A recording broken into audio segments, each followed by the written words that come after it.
আসসালামু আলাইকুম।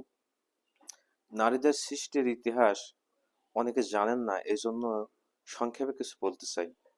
আল্লাহ তাআলা নারীদেরকে সৃষ্টি করেছেন পুরুষের মাথার হাড় দিয়ে নাই, যে নারীরা মাথার উপরে উঠে বসে থাকবে, পুরুষের মাথায় উঠে রাজত্ব করবে। আল্লাহ তাআলা নারীদেরকে পুরুষদের পায়ের হাড় থেকেও সৃষ্টি করেন নাই, যে নারীদেরকে আপনি পায়ের নিচে রাখবেন।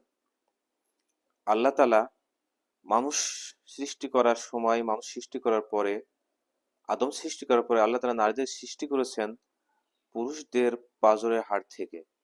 এজন্য আল্লাহ তাআলা এটাই বুঝাইতে চেয়েছেন যে নারীদেরকে সবসময় পুরুষদের পাশে রাখতে হবে। দূরেও রাখা যাবে না, মাথায়ও রাখা যাবে না, পায়ের নিচেও রাখা যাবে না। সবসময় রাখতে হবে পুরুষদের পাঁজরে, এক কথায় পাশে।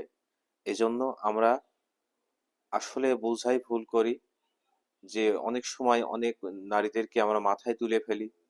আবার কিছু পুরুষ আছে নারীদেরকে পায়ের নিচে রাখি, কিছু পুরুষ আছে নারীদেরকে মাথায় তুলে রাখি, বা কিছু নারীরা পুরুষদের মাথায় উঠে নাচতে চায়, ড্যান্স দিতে চায়।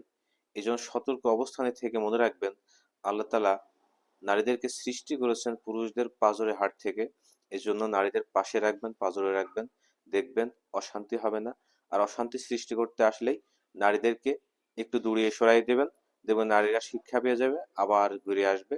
এই জন্য এইভাবে নারীদেরকে শিক্ষা দেবেন, যেন তারা কোনোভাবেই মাথায়ও না উঠতে পারে, এবং তাদেরকে পায়ের নিচেও রাখতে পারবেন না।